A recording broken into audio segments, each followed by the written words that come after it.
이 세상이 창조되기 전부터 그분은 우리를 사랑하셨습니다. 그의 사랑은 결코 변하지 않습니다. 우리들의 사랑은 아침, 저녁으로 바뀝니다. 예를 들어서 아침에는 엄마, 아빠를 사랑하지만 오후가 되면 엄마, 아빠가 꾸짖으면 또 그 사랑이 변하고 또 저녁에 다시 변합니다. 우리의 사랑은 그렇게 변동이 많이 있습니다.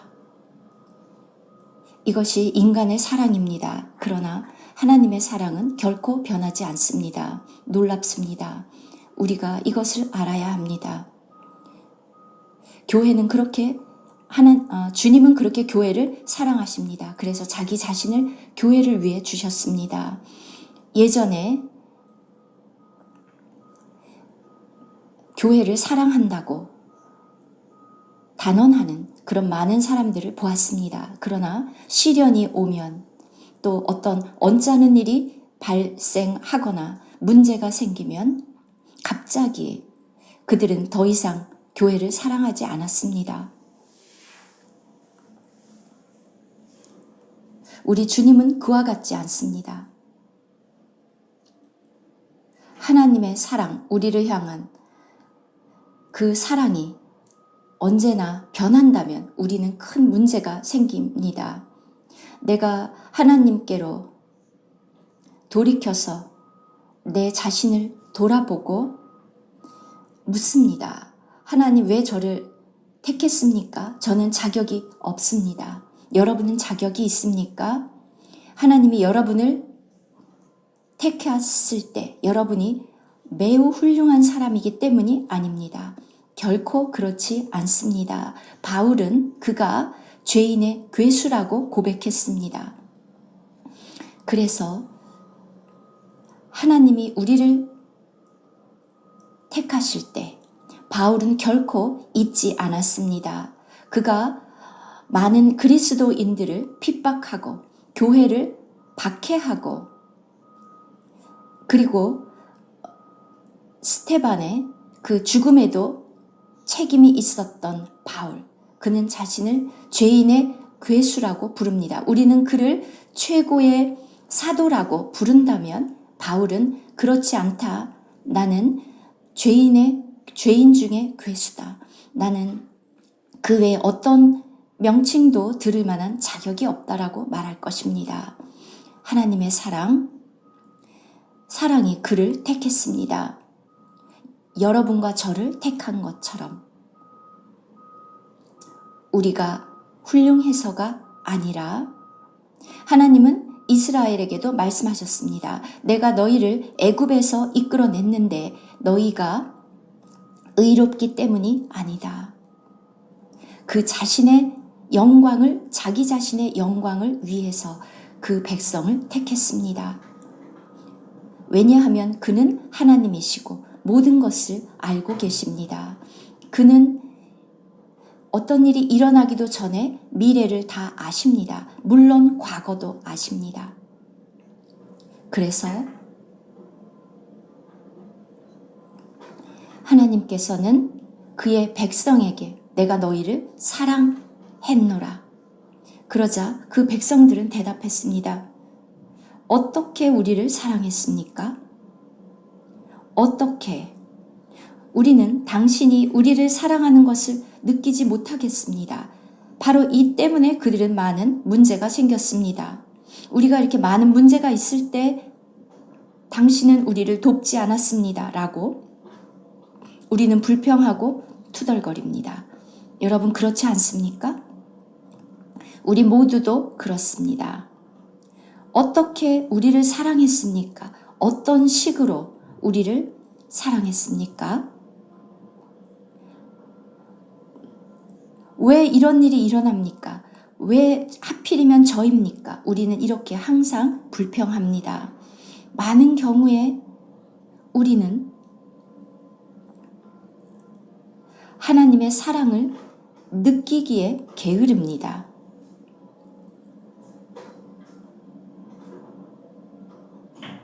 특히 어떤 시련을 겪을 때 우리는 그렇게 말합니다.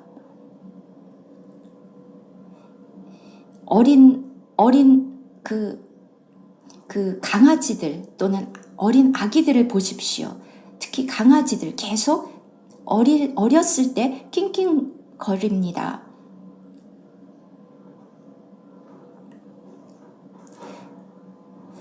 우리가 강아지를 훈련시킬 때 강아지가 응석을 부리고 막 낑낑거리고 그럴 때 우리가 즉각 응답하지 않습니다. 응대하지 않습니다. 왜냐하면 그 강아지를 훈련하고 있기 때문입니다.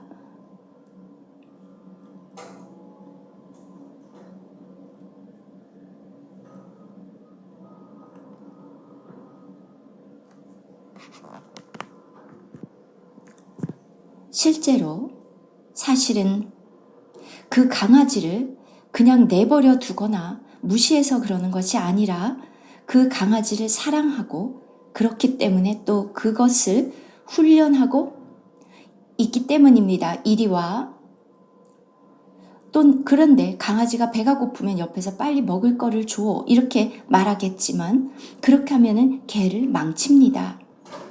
왜 그들은 이렇게 개를 훈련합니다. 그 주인의 말을 듣는 훌륭한 아주 영특한 개가 되도록 하기 위해서 이렇게 사랑하는 하나님은 우리를 이렇게 훈련하시는데 때로 우리는 그것을 오해합니다. 왜 그렇습니까? 우리는 왜 저를 도와주지 않죠? 우리는 그렇게 인내심이 없습니다. 그 아주 어린 강아지처럼 인내심이 없고 너무 성급합니다. 그러나 우리 하나님의 사랑. 그런데 사람들은 그 사랑을 이해하지 못했기 때문에 1장 2절에서 말라기 어떤 식으로 우리를 사랑했습니까? 왜 우리를 내버려 뒀고 우리를 돌보지 않았습니까? 이렇게 묻습니다. 우리를 상관하지도 않으셨습니다. 라고 말합니다. 그러나 하나님은 한순간도 그들을 잊지 않고 돌보지 않으시는 적이 없습니다. 하나님은 그들을 사랑하셨습니다.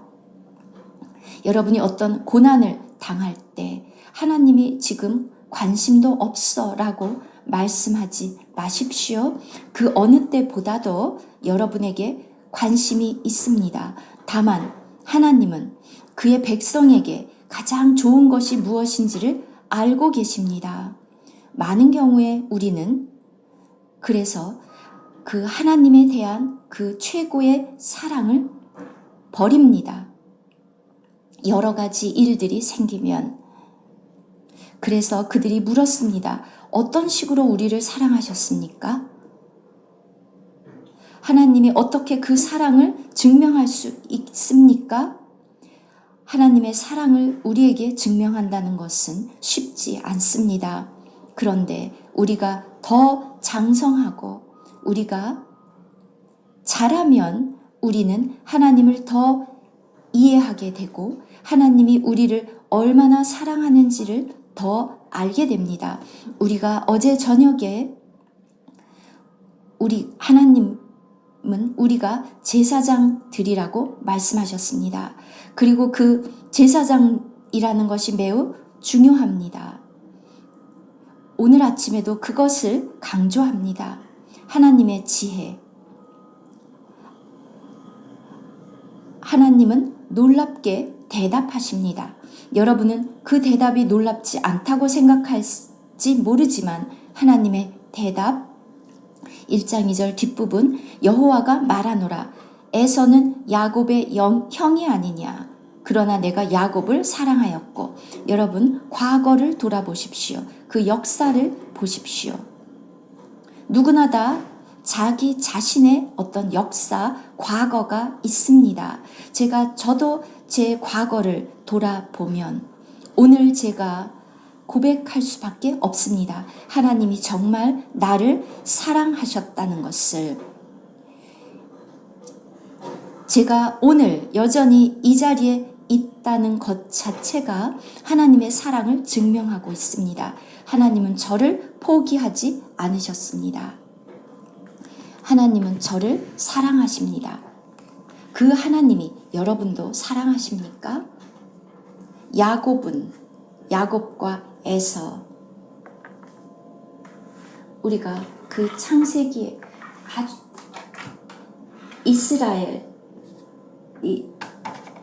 이스라엘의 그 최초의 역사 그리로 돌아가면 또 아브라함의 이야기를 아시죠? 아브라함, 이삭, 야곱. 왜 하나님은 이렇게 선택하셨습니까? 아주 중요한 이유가 있습니다. 하나님이 아브라함을 부를 때 그는 혼자가 아니었습니다. 그리고 하나님은 아브라함을 향해서 나의 친구라고 말씀하셨습니다. 그것도 좋습니다. 그리고 아브라함에게 두 아들이 있었습니다. 그런데 또 거기에 선택을 해야 했습니다. 하나는 하갈을 통해서 낳고 하나는 사라를 통해서 낳습니다. 짧게 요약하면 분명한 것은 이스마엘은 하나님이 택한 사람이 아니었습니다. 모두 다 아시다시피 사라로 통해 태어나지 않았습니다. 하나님이 아브라함에게 말씀하셨습니다. 사라를 통해서 나오는 그 자. 그런데 사라는 잉태할 수 없었습니다. 그래서 아브라함과 사라 고민하다가 어떻게 우리의 상속자를 가질 수 있을까? 자기들의 방법을 고안해냈습니다. 그러자 사라가 아주 놀라운 조언을 했습니다. 나의 여종 하갈이 있다. 하갈은 정말 다산하는 여인이다. 그래서 이제 너무나도 쉽게 빨리 이스마엘이 태어났습니다. 여러분도 그렇게 무엇이든지 빨리빨리 하고 싶습니까? 그러면 물론 할 수 있습니다. 여러 가지 다른 방법으로 여러분들은 얼마든지 할 수 있습니다. 여러분은 설교자를 고용할 수도 있고 또 밴드를 만들 수도 있고 그런 식으로 여러 가지 방식을 동원할 수 있습니다. 금식하지 않고 기도하지 않고 그냥 빨리빨리 많은 일들을 해버릴 수도 있습니다. 그러나 그래서 이 상속자를 얻는 이 부분에도 그들은 기다릴 수 없었습니다. 그들은 우리가 아이를 낳는 것은 불가능하다. 그렇게 생각했습니다. 그런데 하나님이 이스마엘을 받으셨습니까? 아닙니다. 그러자 그 후에 사라가 더 이상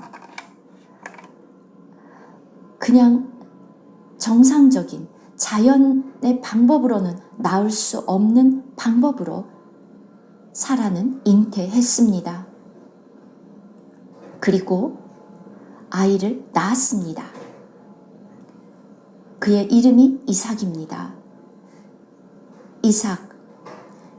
이삭이 좋은 이름인지 잘 모르겠습니다. 왜냐하면 이삭의 이름은 웃음이라는 뜻이기 때문입니다.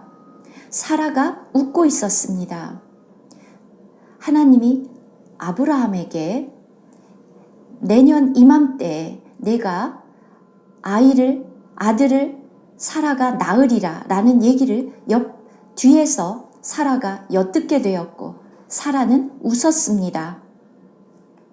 나는 결코 아이를 낳을 수 없는데 어떻게 저런 말을 하지? 사라는 웃었습니다. 하나님은 그녀가 웃는 것을 들었고 내가 왜 웃느냐? 그런데 사라는 부인했습니다. 그러나 결국 그 시간이 되었고 이삭이 태어났습니다. 갈라디아서 바울은 우리에게 말합니다. 갈라디아서 4장에서 우리에게 말해줍니다. 이스마엘은 육을 통해서 났다. 하나님은 결코 육에서 난 것을 받지 않으신다. 육으로 난 것은 육입니다. 하나님은 그것을 내버리십니다. 그 출처가 무엇인가? 이스마엘, 육에서 난 것은 결코 후사가 될 수 없다. 성령으로 말미암아 난 것, 바로 분명하게 이것은 비유라고 갈라디아서서 말했습니다. 하늘에 속한 예루살렘과 땅에 속한 예루살렘이 있습니다. 손으로 만든 성막이 있고 또한 사라는 은혜, 오직 이 은혜로 성령으로 말미암아 난 자, 얼마나 분명한 분별입니까? 이 두 개에 대한 분리. 하나님은 이 둘을 이렇게 나누셨습니다. 그리고 이제 세 번째 3세대 무엇입니까? 이번에는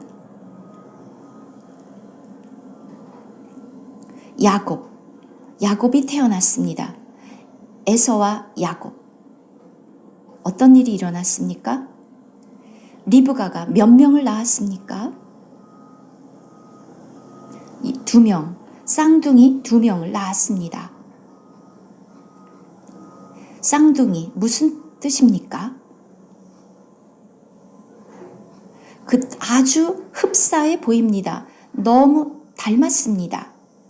하나에서 나온 2명입니다. 하갈과 사라는 출신이 달랐습니다. 하갈과 사라. 그런데 에서와 야곱은 한 어머니에게서 나왔습니다. 하나님은 야곱을 선택했습니다.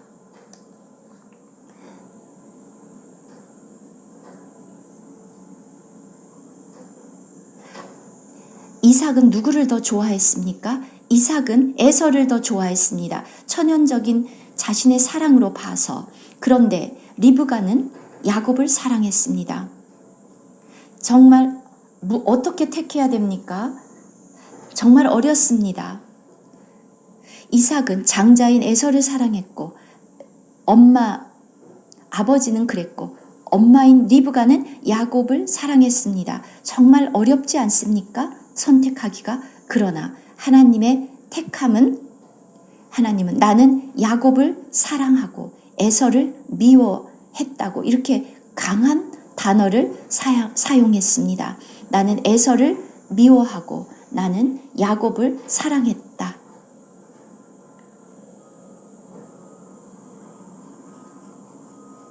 그들이 태어나기도 전에 하나님은 미리 아시기 때문입니다.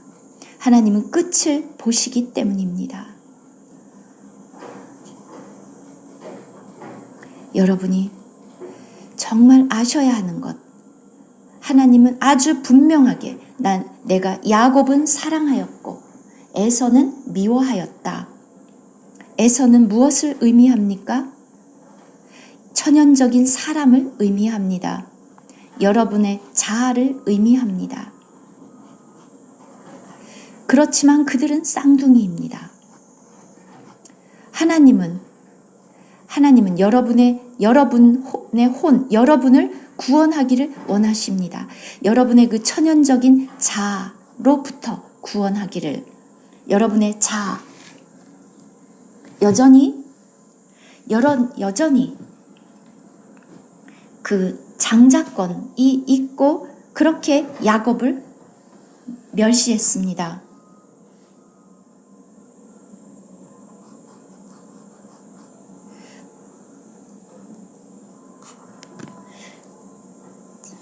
창세기 25장부터 32장까지 읽어보십시오. 또한 히브리서 12장 16절부터 17절 에서는 그의 장자권을 멸시했습니다. 장자의 명분을 멸시했습니다. 그냥 팥죽 한 그릇에 그 자신의 배고픔을 해결해 줄 그 팥죽 한 그릇에, 그냥 팥죽 한 그릇인데 그는 그의 장자의 명분을 버렸습니다. 사냥을 하고 돌아와서 그 사냥은 그의 취미였는데 그 취미로 사냥을 하고 너무 배가 고팠을 때 야곱이 형을 위해 죽을 끓였습니다. 그리고 붉은색 팥죽입니다. 에서가 내가 배고파 죽게 되었는데 실제로 그가 죽습니까? 여러분, 팥죽 한 그릇을 먹지 않으면 죽습니까? 그는 그렇게 너무나도 타락하고 그랬기 때문에 에서가 보여주는 것은 거룩한 어떤 것에 대해서도 관심이 없고 하나님을 위한 어떤 것에 대해서도 관심이 없고 하나님의 성전에 대해서도 관심이 없다는 것을 보여줍니다. 자기 자신만 만족시키는 사람. 그러니 이제 팥죽에 대한 값을 지불해야 합니다. 물론 여기에서 야곱도 정직하거나 참 바람직한 사람은 아닙니다. 이 팥죽 한 그릇을 줄 테니 값을 내라. 그는 값을 원했습니다. 에서는 무엇이냐? 당신의 장자의 명분을 팔라. 그런데 정말 놀랍게도 에서는 이 가장 귀한 이 장자의 명분, 가장 귀한 장자권, 그것을 그가 상속받은 장자권, 하나님의 축복, 그것을 장자, 제사장, 왕이 되는 그 왕권, 이 놀라운 장자의 권, 다스리는 이 권세, 모든 것이 다 사라질 때 남는 이 놀라운 축복, 주님이 다시 오실 때 모든 것이 다 끝나고 불타버리는데 베드로가 말한 것처럼 모든 것은 다 타서 말려버리듯이, 종이축이 말리듯이 그렇게 다 타버릴 텐데 에서는 그것을 귀하게 여기지 않았습니다. 하나님께 속한 그 거룩한 것, 그것을 멸시하고 무시했습니다. 자신의 장자권, 그리고 자신의 혼생명, 자신의 자아, 자기 자신을 만족시키는 것, 그것에만 관심이 있었습니다. 그래서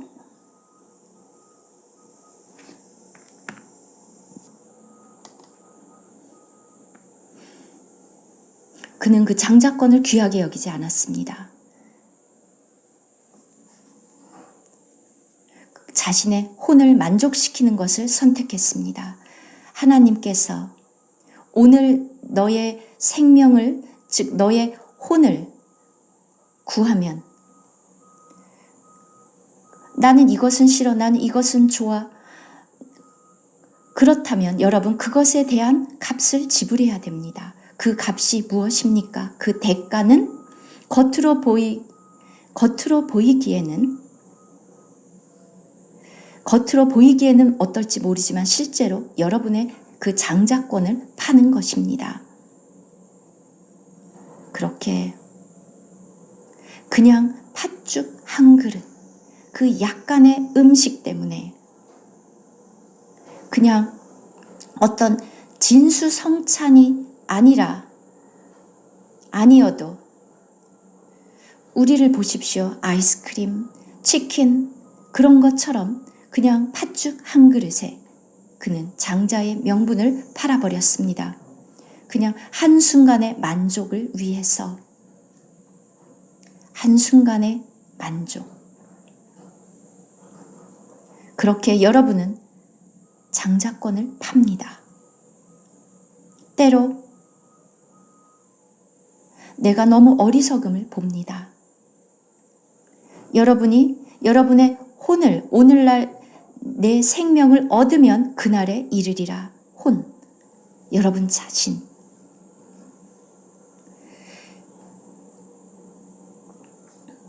여러분이 농구를 하면서 또는 그런 식으로 그냥 농구하면서 막 달리고 스포츠를 하고 그렇게 다 하고 나면 여러분 행복합니까? 만족이 됩니까? 그렇게 즐기고 나면 어떻게 됩니까? 여러분은 잃습니다.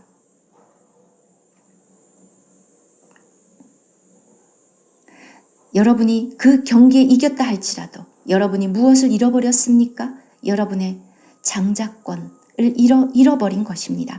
여러분이 상속받을 그 분량을 여러분 온 세상을 얻고도 사람이 자기의 소울, 즉 자기의 혼 생명을 잃으면 무슨 소용이 있겠느냐. 쌍둥이 이 형제 에서와 야곱. 그것이 바로 여러분 자신 속에 있습니다. 너무나도 밀접합니다. 여러분의 타락한 자아, 여러분의 천연적인 그 자아. 바울은 말했습니다. 이 천연적인 사람은 결코 영적인 것을 분별할 수 없습니다. 여러분이 정말 이해한다면, 여러분이 정말 원한다면,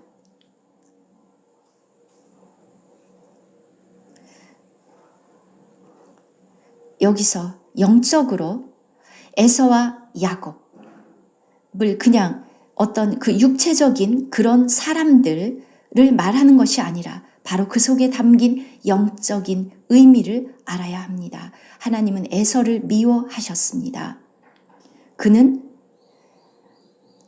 들판을 뛰어다니는 그런 사람이었습니다. 여러분은 어떻습니까? 야곱이 선한 사람이었습니까? 야곱이 착한 사람입니까? 야곱이란 이름이 좋은 이름입니까? 뜻이 무엇입니까? 그는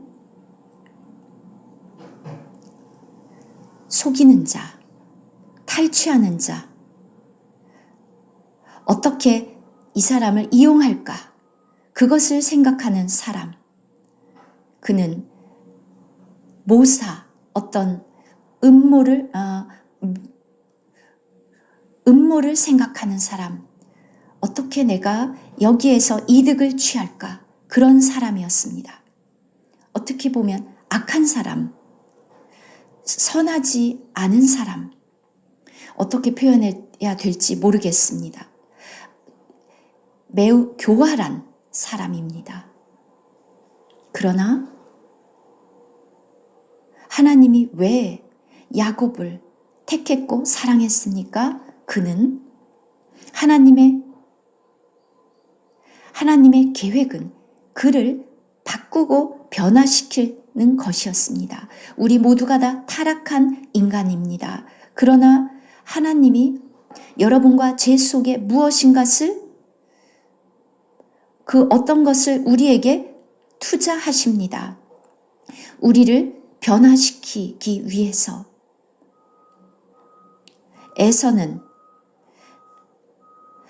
하나님은 에서를 바꿀 수 없었습니다. 바울은 말했습니다. 내가 그리스도와 함께 못 박혔다. 그렇지만 우리는 여전히 우리의 자아로 삽니다. 그것을 제거하는 것이 어렵습니다. 그러나 하나님은 우리를 바꾸시고 훈련하시고 징계하고 단련합니다. 우리의 전 생애를 통해서 우리를 단련하시고 연단합니다. 우리는 변해야 합니다. 많은 그리스도인들이 변화를 받지 않습니다.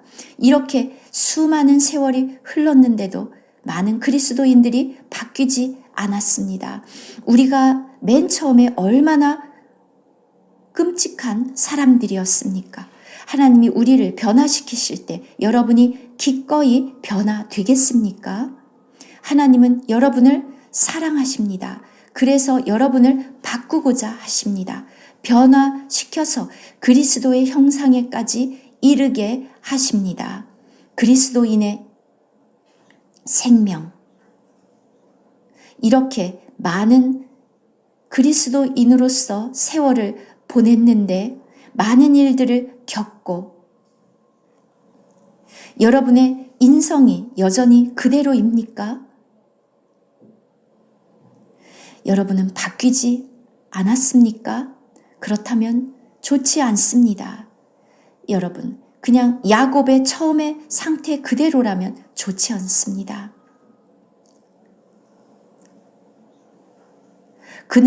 야곱은 항상 하나님과 싸웠습니다. 하나님은 그를 다루셔야 했습니다. 그래서 여러 가지 형편을 주시고 야곱을 바꾸셨습니다. 야곱은 자기가 영리하다고 생각했지만 더 영리한 그의 삼촌을 붙였습니다. 여러분이 영리하다고 생각합니까? 그러면 여러분보다 더 영리한 사람을 붙여서 여러분을 바꾸십니다. 놀랍습니다. 여러분이 너무 똑똑하다고 생각하지 마십시오.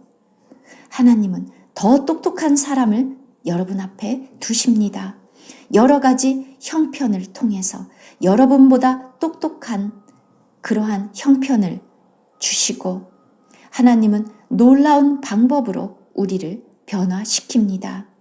모든 것이 하나님이 사용하는 모든 것, 그 모든 것을 사용하셔서 여러분을 바꾸십니다. 불평하지 마십시오. 바울이 뭐라고 말했습니까? 모든 것을 원망과 시비가 없이 하라. 하나님은 모든 것을 사용하셔서 우리를 바꾸십니다. 여러분이 1학년 통과하지 못하면 다시 2학년으로 올라가지 않고 유급이 되어서 그 학년을 또 다녀야 합니다. 하나님의 방법입니다. 될 때까지 하나님이 이렇게 야곱을 사랑하셨습니다.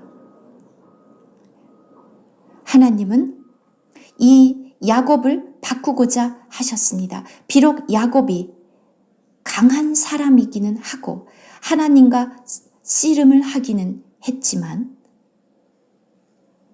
그러나 그는 하나님과 싸우고 다투고 하나님과 협상을 하려고 했습니다. 하나님이 이렇게 해 주시면 내가 이렇게 하겠습니다. 이런 협상가, 이것이 바로 야곱입니다. 그런데 여러분 결코 하나님을 이길 수 없습니다.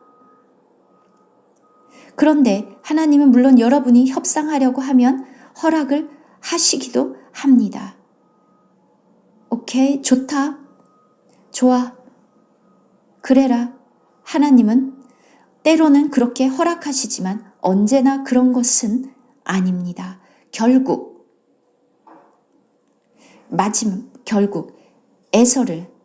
에서가 야곱을 죽이려고 했습니다. 그렇지만 야곱은 이제 그 장자권을 사버렸습니다. 에서의 장자권을 에서는 야곱이 자기의 장자권을 훔쳐갔다고 생각했지만 사실은 자기가 팔았습니다. 어쨌거나 에서가 그렇게 생각하고 야곱을 죽이려고 했기 때문에 야곱은 도망쳐야 했습니다. 이제 큰일이 났구나. 이제 정말 큰 문제가 생겼고 우리 그리스도인으로서의 삶을 보면 문제가 없기를 바라지만 이제는 좀 문제가 없었으면 좋겠다라고 생각하지만 그러나 계속해서 또 우리가 헤쳐나가야 될 것들이 계속 많이 있습니다. 그래서 이제 저도 하나님 이제는 됐죠? 이제 어려움은 없죠? 근데 또 있고 이제는 이제 알겠습니다. 아버지가 알아서 하십시오. 그럽니다. 야곱으로 하나님의 우리를 변화시키는 그 과정입니다. 특히 그가 야곱이 하나님과 씨름할 때 하나님을 그냥 가게 할 수 없었습니다. 하나님의 사자, 실제로 하나님 자신인데 야곱에게 말씀하셨습니다. 나를 가게 하라. 난 가겠다. 야곱은 안 됩니다. 안 됩니다. 나를 축복하기 전에는 갈 수 없습니다. 나를 축복하지 않으면 당신을 가게 하지 않겠습니다. 네, 아주 훌륭한 방식입니다. 여러분 결코 하나님을 가게 하지 마십시오. 하나님이 어떻게 하셨습니까? 그의 환도뼈를 치셨습니다.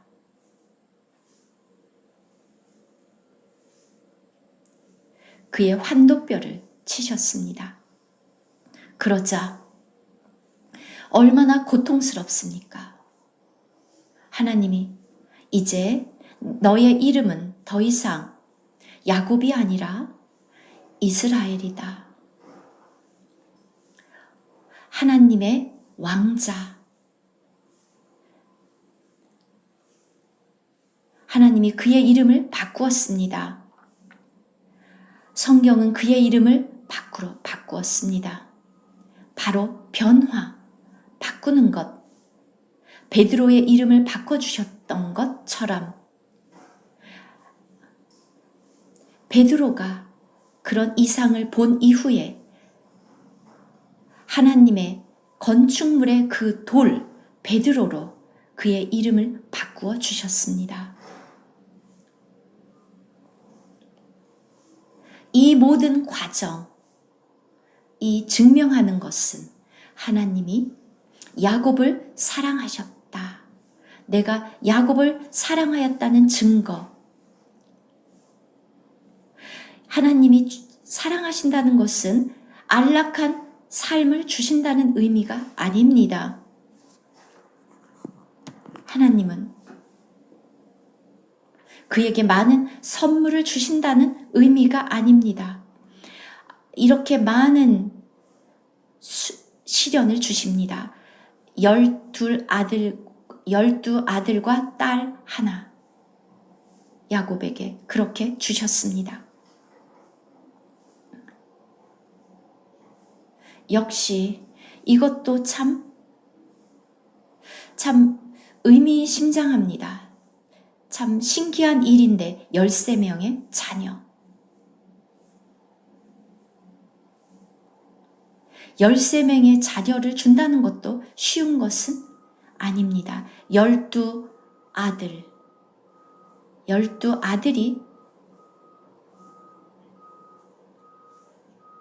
그런데 야곱이 가장 사랑하는 아들이 애굽으로 사라졌습니다. 그는 그 마지막 아들이 죽은 줄 알았습니다. 요셉. 야곱은 이렇게 많은 시련을 겪었습니다. 그런데 결국 12지파의 아버지가 되었습니다. 이렇게 하나님은 그의 백성을 얻으셨습니다.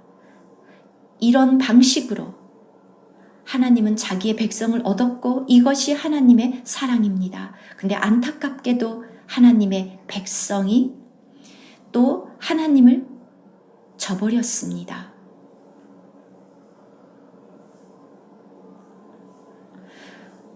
자, 우리가 무슨 말을 할 수 있겠습니까? 할 말이 없습니다. 하나님은 정말 우리를 사랑하십니다. 많은 경우 우리는 묻습니다. 하나님이 우리를 사랑하는데 우리 자신을 돌아보면 아무것도 없습니다. 로마 카톨릭을 보십시오. 그렇게 큰 조직, 너무나도 거대한 조직. 근데 우리를 보십시오. 그저 몇 명, 그냥 가련해 보이는 몇 사람, 정말 보잘것없는, 우리는 묻습니다. 하나님, 이것이 당신의 사랑인가요? 정말 우리를 사랑하십니까? 여러분, 이것이 하나님의 사랑이라고 생각하십니까? 그분은 우리를 사랑합니다. 그런데 이 모임 장소에 사람이 다 차지도 않았습니다. 마리나 자매, 이것이 하나님의 사랑입니까? 맞습니다. 우리는 하나님이 택하신 자들입니다. 우리는 하나님의 택한 자들. 이스마엘은 보십시오. 아주 힘이 센 그런 아주 들나귀처럼 강한 그러한, 그래서 사람이 길들일 수도 없는 그러한 자들, 이스마엘입니다. 에서 또한 그렇게 들 사람이었습니다.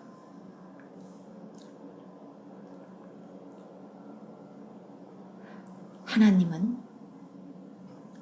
우리를 사랑하십니다. 그의 사랑은 끊임없이 우리를 바로 온전함에까지 구원하시고자 하시고 일하시고, 바로 오늘도 지금도 우리 삶의 모든 부분에 일하시는 부분. 아직 우리는 다 되지 않았습니다. 우리를 변화시키기 위해서 이렇게 일하고 계십니다. 우리가 온전해질 때까지. 하나님의 온전하심과 같이 너희도 온전하라. 나의 의지, 감정, 그 모든 부분이 온전히 거룩해지도록, 우리의 혼 생명의 모든 부분이 거룩해질 때까지 흠도 없이, 우리 주님 앞에 흠도 없이 점도 없이 나타나도록 하십니다. 그분이 재림하신 후에 그렇게 되어야 되는 것이 아니라 재림하시기 전에 그렇게 되어야 됩니다. 이것이 하나님의 사랑입니다. 여러분, 그의 사랑을 오해하지 마십시오. 그 제사장들은 이것을 알아야 합니다. 여러분이 하나님의 사랑을 모르면 여러분은 너무 자주 포기합니다. 화를 내고 분해하고, 난 이게 마음에 들지 않아. 난 이것도 싫고 저것도 싫어. 그러면 어떻게 하겠다는 것입니까? 여러분, 여러분의 가족이 항상 마음에 듭니까? 부모님이 여러분을 꾸중하면 굿바이라고 말하고 가출합니까? 집을 나갑니까? 그러지 않습니다. 레베카 자매, 그렇게 합니까? 그렇지 않습니다. 그런데 에서는, 자아로 가득한 에서는 너무 쉽게 화를 냅니다. 그렇게 되면 여러분의 장자권을 잃기 쉽습니다. 에서가 그랬던 것처럼, 결국 에베소 교회처럼, 그들의 첫사랑을 떠난 그 교회처럼 하나님의 사람들은 그렇게 합니다. 그리고 하나님의 사랑에 대해서 무감각해집니다. 이제 하나님은 특히 에서에게 어떻게 하셨습니까? 하나님은 에서에 대해서 어떻게 묘사하셨습니까? 3절. 에서는 미워하였으며 에서를 미워했고 그의 산들을 황폐하게 하였고 그의 산업을 광야의 이리들에게 넘겼느니라. 이리들, 코요테, 이 들짐승들. 에서는 그런데 에돔은 말하기를 우리는 무너뜨림을 당하였으나 황폐된 곳을 다시 쌓으리라. 에서도 포기하지 않고 계속 다시 쌓습니다. 이렇게 우리는 우리 자아를, 하나님이 우리 자아를 이렇게 황폐하게 하면 우리는 다시 곧장 다시 쌓습니다. 하나님은 헐고 우리는 다시 쌓습니다.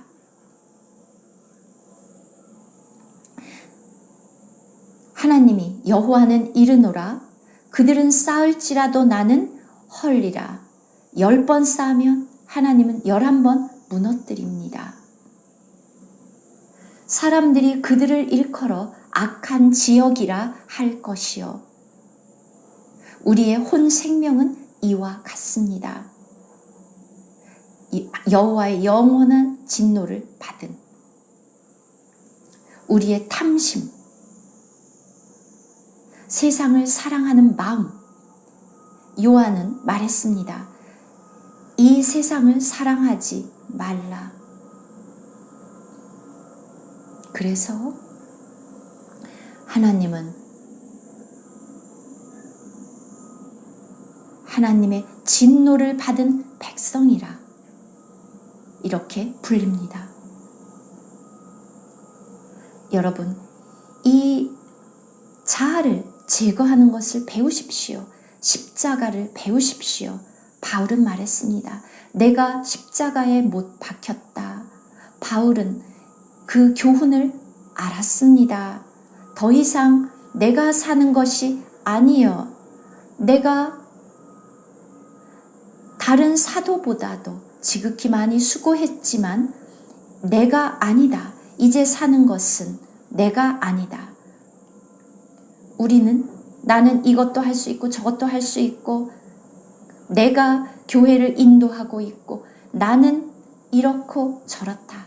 그러나 바울은 그렇게 말하지 않고 나는 아무것도 아니다. 우리는 실제 보잘것없는 사람들입니다. 아무것도 아닙니다. 내가라고 한다면 그것은 에서입니다. 여러분을 높이지 마십시오. 그래서는 안 됩니다. 내가 나를 따르고자 하느냐? 어린 양이 어디로 가든지 따르고자 하느냐? 내 자신을 부인해라. 그런데 그리스도인들이 자기 자신을 부인하는 법을 모릅니다. 항상 내 의견은 이렇고 나는 이렇게 생각해. 나는 이게 마음에 들지 않아. 내 생각은 이렇다. 그러면 여러분은 끝입니다. 여러분의 상속 없습니다. 여러분, 그것은 에서입니다. 그것은 에서입니다. 하나님은 에서를 미워하셨습니다.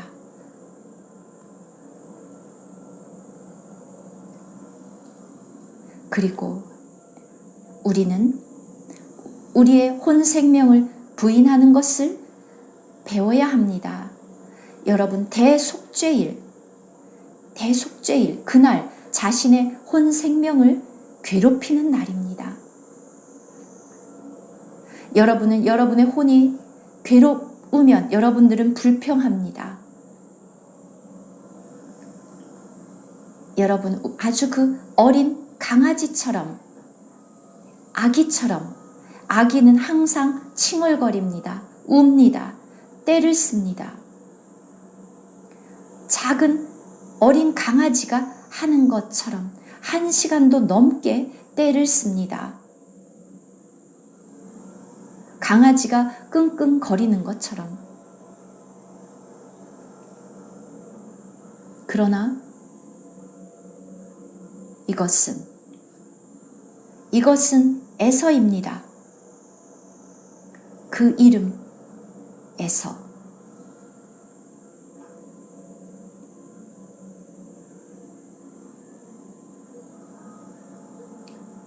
이제 우리는 배워야 합니다. 우리 자신을 부인하고 십자가를 지고 그를 따르는 것을, 우리의 혼을 괴롭게 하고 대속죄의를 지킵니다. 그러면 우리는 할 수 있습니다. 그러면 5절, 너희는 눈으로 보고 이르기를 여호와께서는 이스라엘 지역 밖에서도 크시다 하리라. 하나님께서 이렇게 많은 일을 하신 이후에, 이스라엘을 통해서 이렇게 많은 일을 하신 이후에, 하나님은 이스라엘이 온 세상을 다스리는 그런 백성이 되게 하고자 하셨지만 그렇게 되지 않았고, 이제 이스라엘 지역 밖에서 우리 주님이 다시 오실 때 우리 주님과 함께 그 보좌에 앉아 온 세상을 다스립니다. 여러분, 그것에 참여하고 싶습니까? 이제 아셔야 됩니다. 하나님은 야곱을 사랑했습니다. 하나님이 야곱을 사랑한 것처럼 그렇게 우리를 사랑하시는데 많은 변화를 겪도록 하시고 우리의 자아를 제거하십니다. 나의 자아, 우리의 천연적인 그 자아, 그것을 제거하십니다. 옛사람, 이제는 멈추고 버리고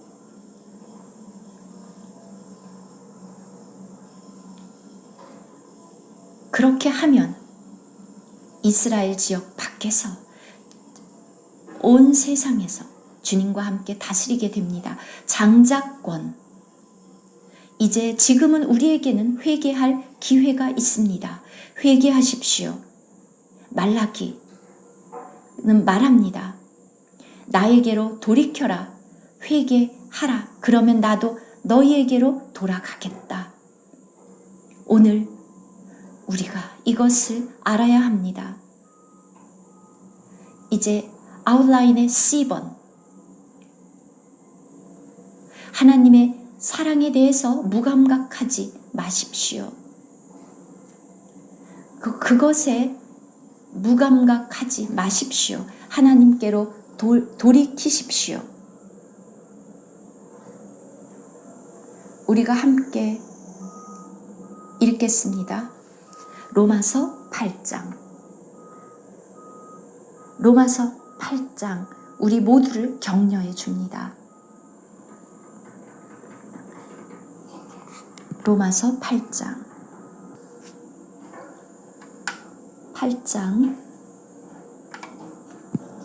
28절부터 읽겠습니다. 우리가 알거니와 하나님을 사랑하는 자, 곧 그의 뜻대로 부르심을 입은 자들에게는 바로 야곱입니다.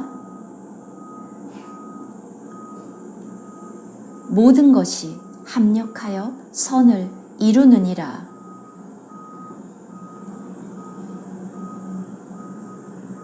(29절) 하나님이 미리 아신 자들을, 바로 야곱을 택하신 것처럼 또한 그 아들의 형상을 본받게 하기 위하여.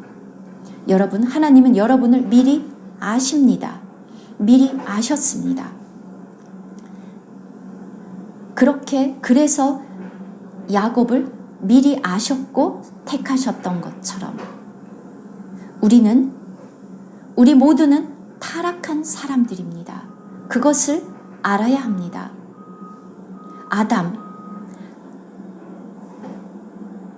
아담은 아무 문제 없이 창조된 인간이었습니다. 그런데 뱀에게 속았고 그 뱀에게 넘어갔습니다.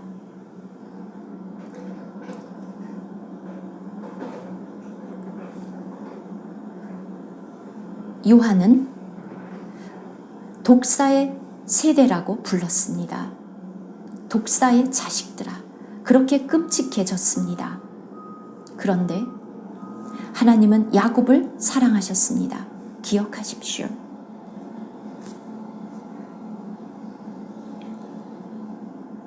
하나님이 미리 아신 자들을 또한 여러분 마음속에 야곱처럼 갈망이 있습니까? 온전함에까지 구원을 받고 싶습니다. 저는 변화되고 싶습니다. 그렇게 사모하는 마음, 야곱처럼 그것을 갈망하십니까? 아니면 지금 이대로가 좋아라고 그냥 머물러 있고 싶습니까? 주님, 하나님, 저는 변하고 싶습니다. 당신을 그냥 가게 내버려 두지 않겠습니다. 저를 바꿔주십시오. 29절, 하나님이 미리 아신 자들을 또한 그 아들의 형상을 본받게 하기 위하여,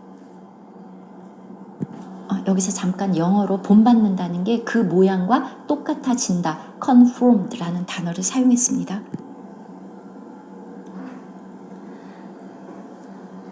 하나님은 이 장자, 그냥 천연적인 그리스도인이 아니라, 육신적인 그리스도인이 아니라, 그런 그리스도인 말고 신령한 영적인 그리스도인들, 변화를 받은 그리스도인들, 바로 그들, 즉 그 아들의 형상을 본받게, 즉 그 형상과까지 이른 그들을, 이는 그로 많은 형제 중에서 맏아들이 되게 하려 하심이니라. 이제 하나님이 우리에게 하실 일이 너무 많습니다. 30절, 또 미리 정하신 그들을 또한 부르시고, 부르신 그들을 또한 의롭다 하시고, 의롭다 하신 그들을 또한 영화롭게 하셨느니라. 우리는 이렇게 영화롭게 될 것입니다. 이것은 기나긴 과정입니다. 31절, 그런즉 이 일에 대하여 우리가 무슨 말 하리요? 우리 대적이 하나님의 일을 방해할 수 있습니까? 멈추게 하겠습니까? 아닙니다. 만일 하나님이 우리를 위하시면 누가 우리를 대적하리요? 32절, 자기 아들을 아끼지 아니하시고 우리 모든 사람을 위하여 내주신 이가 어찌 그 아들과 함께 모든 것을 우리에게 주시지 아니하겠느냐?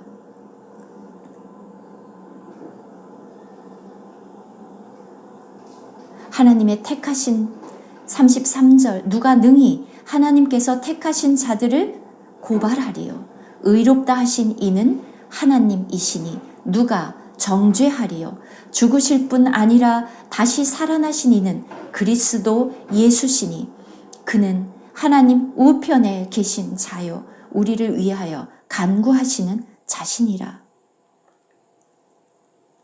우린 멜기세덱의 반차를 따른 그리스도가 계십니다. 이것은 어떤 교리적인 문제가 아닙니다. 그냥 가르치는 지식이 아닙니다. 하나님의 사랑, 그리스도의 사랑. 35절, 누가 우리를 그리스도의 사랑에서 끊으리요? 환난이나 곤고나 박해나 기근이나 적신이나 위험이나 칼이랴. 한 그릇의 팥죽? 그것으로 팔 수 있습니까? 기록된 바 우리가 종일 주를 위하여 죽임을 당하게 되며 도살당할 양같이 여김을 받았나이다 함과 같으니라. 바로 바울의 체험입니다. 그의 전생애를 통해서 주님을 섬기면서 그는 도살당할 양처럼 여김을 받았습니다. 날마다. 그러나 37절 바울은 말합니다. 이 모든 일에 우리를 사랑하시는 이로 말미암아 우리가 넉넉히 이기느니라. 그로 말미암아. 누구로 말미암습니까? 우리를 사랑하시는 그분으로 말미암아. 내가 확신하노니 사망이나 생명이나 천사들이나 권세자들이나 현재일이나 장래일이나 능력이나 높음이나 깊음이나 다른 어떤 피조물이라도 우리 주 그리스도 예수 안에 있는 하나님의 사랑에서 끊을 수 없느니라.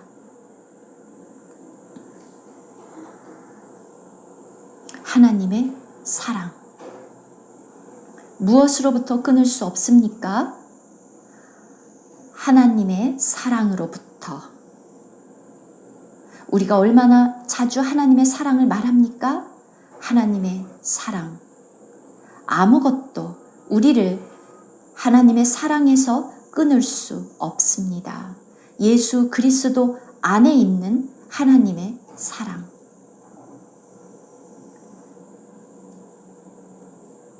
이 사랑이 없으면 우리는 끝입니다. 많은 일을 한다 할지라도 이것이 없으면 끝입니다. 여러 가지 일을 할 수 있겠지만 끝입니다. 그래서 이 놀라운 사랑을 찬양합니다. 결코 하나님의 이 첫사랑, 하나님을 사랑하는 이 최고의 사랑,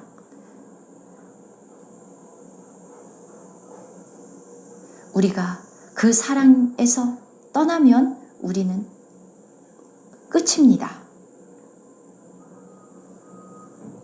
오늘 저녁 3번. 그런데 그것을 해야 되는데 이 1번이 너무 중요하기 때문에 가장 중요한 것. 이제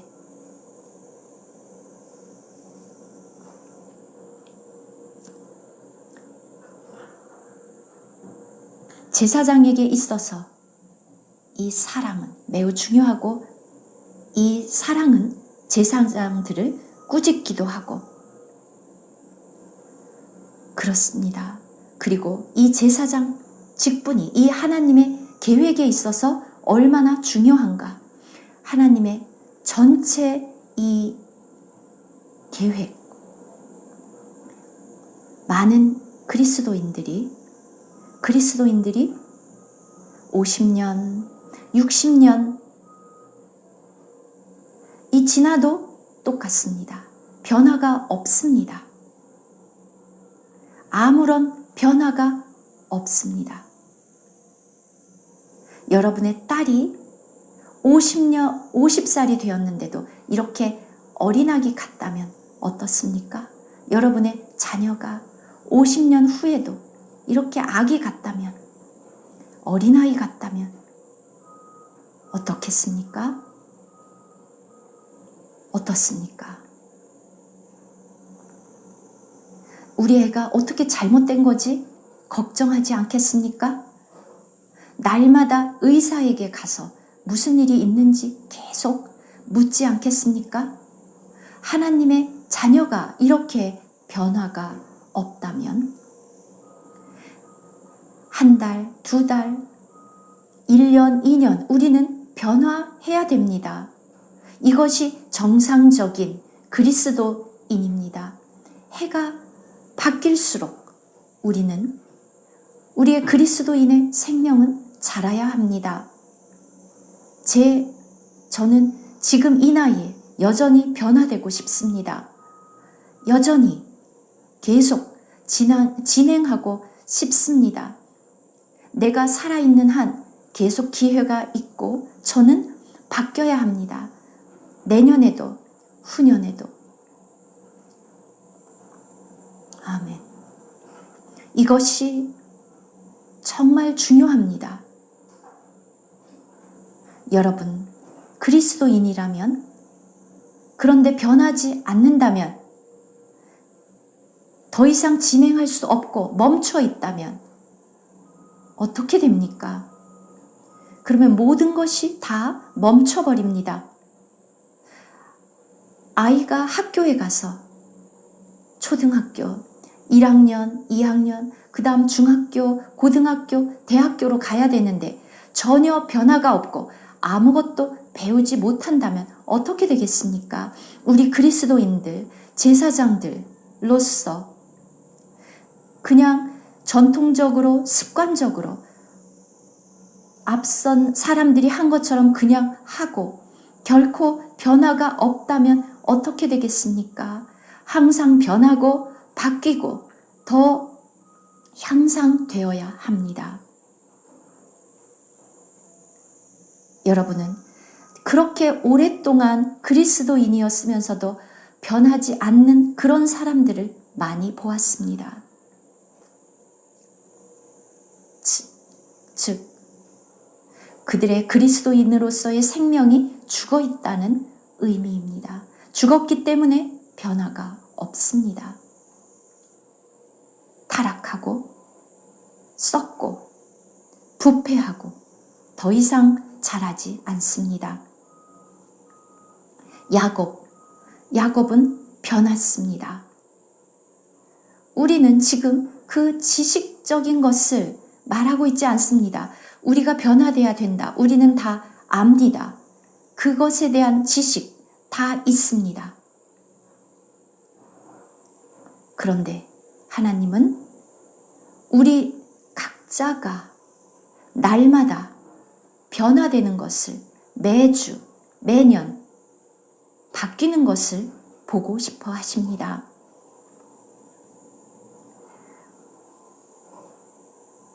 여러분이 끊임없이 주님과 함께 하면서 변화되고 싶습니다. 그렇게 마음에서 함께 해야 합니다. 주님, 저에게 길을 보여주십시오. 내가 이것을 할 수 있도록 내 속사람을 강하게 해 주십시오. 주님, 떠나지 마십시오. 가게 하지 마십시오. 당신이 나를 변화시키지 않으면 안 됩니다. 변화시켜 주십시오. 나는 동역합니다. 여러분이 학교에 다닐 때 열심히 하죠. 공부를 합니다.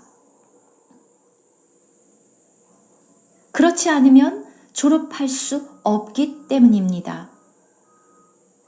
아주 안 좋은 학교라면 졸업해도 아무것도 모르겠지만 좋은 학교라면 그렇지 않습니다. 우리는 기꺼이 이 영광에 이르도록 변화해야 합니다.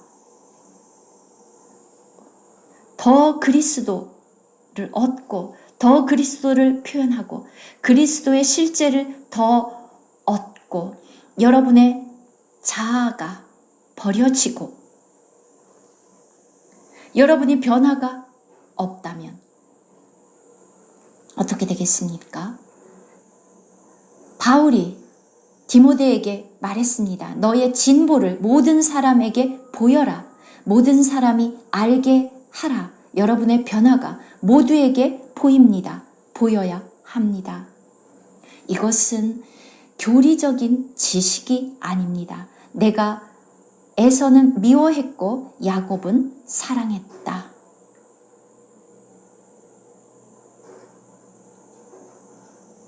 그것은 단지 야곱과 에서의 얘기가 아니라 여러분과 저의 이야기입니다.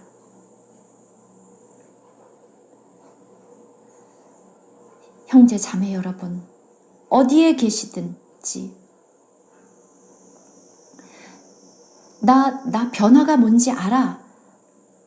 나 성화가 뭔지 알아. 그렇게 말만 하지 마시고 여러분 변화하십시오. 아내가 남편을 보고 당신 변했네요. 남편이 아내를 보고 당신이 변했다. 자녀가 부모를 보고 부모가 자녀를 보았을 때 그 변화를 보아야 합니다. 우리의 교회 생활, 변화, 이러한 변화가 보여야 합니다. 더 많은 영광, 더 나쁘게 변하는 것이 아니라 더 좋게 향상되어야 합니다. 하나님의 사랑이, 이 하나님의 사랑, 정말 중요합니다. 이 하나님의 사랑, 우리를 바꾸는 사랑입니다. 이 하나님의 사랑이 없다면 매우 우리는 바뀌기가 어렵겠죠. 그런데 하나님의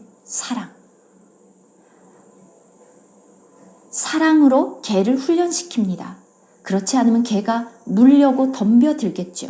그 주인에게 개가 순종하고 듣는 것처럼 하나님의 사랑입니다.